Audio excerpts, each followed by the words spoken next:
Hey everybody! Have you ever heard of National Rubber Ducky Day? This is a fun and silly holiday in honor of a lot of people's favorite bathtub toy, the rubber ducky.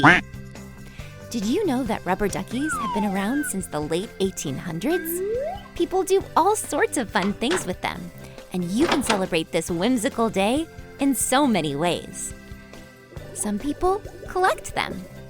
Others do rubber ducky races. And of course, a lot of people play in the bath with them while they float around. A rubber ducky can bring a smile to your face and be so much fun because they inspire us to play. And when we play, we can learn a lot. Happy National Rubber Ducky Day!